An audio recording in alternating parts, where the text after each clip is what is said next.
CBI के द्वारा तेजस्वी यादव और उनके परिवार पर चार्जशीट दाखिल किया गया है और इसको लेकर बीजेपी हमलावर है। बीजेपी अब तेजस्वी यादव से इस्तीफे की मांग कर रही है। हमारे साथ दो आरजेडी कोटे के मंत्री हैं, सुनीराम जी हैं और इसाल मंसूरी जी हैं। सर, तेजस्वी यादव पे जो चार्जशीट हुआ है, क्या लगता है ये बदले की भावना है? ये विपक्षी दलों की जो बैठक हुई उस बैठक का नतीजा है, इसी का असर है? पूर्ण रूप से जो है बीजेपी और मोदी जी ये सब लोग डरे हुए सहमे हुए हैं।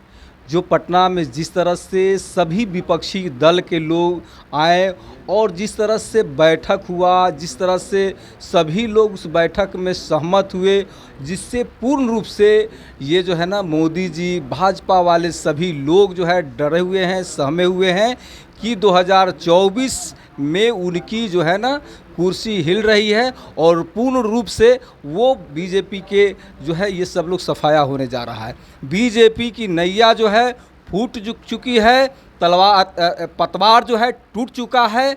हर तरह से वो लोग इस बात को समझ गए हैं कि उनकी नाव जो है एकदम डूबने वाली है। वो छटपटाहट में हैं, वो जो है करवाहट में है।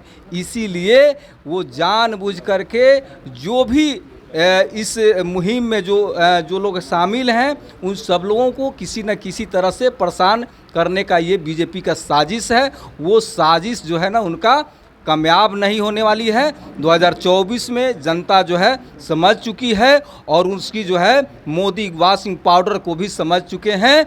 जो उनके तरफ जाते हैं क्लीन स्वीप हो जाते हैं और चमक जाते हैं, और जो इधर रहते हैं उन पर तमाम तरह का दाग धब्बा, तमाम तरह का उन पर आरोप लगाया जाता है। तेजस्वी यादव को डराने की कोशिश की जा रही है, लगता है पूर्ण रूप से सभी लोगों को ये डरवाया जा रहा है। लेकिन हम लोग सब लोग इस बात को जानते हैं कि हमारे जो हैं तेजस्वी बाबू डरने वाले नहीं हैं, वीर हैं और शेर के बेटा शेर हैं। हर तरह से मुकाबला करना जानते हैं। वो डरने वाले नहीं हैं, सहमने वाले नहीं हैं। वो एकदम वीर अभिमन्यु के तरह आगे बढ़ रहे हैं और 2024 में पूर्ण रूप से भाजपा की सफाया होगी। इस अभियान में सब लोग काम कर रहे हैं। सर, क्या लगता है कि ये 2024 का इफेक्ट दिख रहा है आपको? क्योंकि आप लोगों ने बैठक की और बैठक के बाद अब जो है जो एक्शन हो रहा है सीबीआई का, वो उसी का असर क्या दिख रहा है? देखिए, निश्चित तौर पर 2019 के अगर आप रिजल्ट को देखने का काम करेंगे तो देश की 67% जनता इनके खिलाफ वोट करने का काम किया था और विपक्ष चूँकि बिखराव में था इसलिए ये सत्ता में आ गए। कोई ऐसा नहीं कि देश की जनता बहुमत में इनके साथ थी, विपक्ष का बिखराव था। आज विपक्ष एकजुट हो गया है तो निश्चित तौर पर यह भय में आ गए हैं, इनको डर सता रहा है।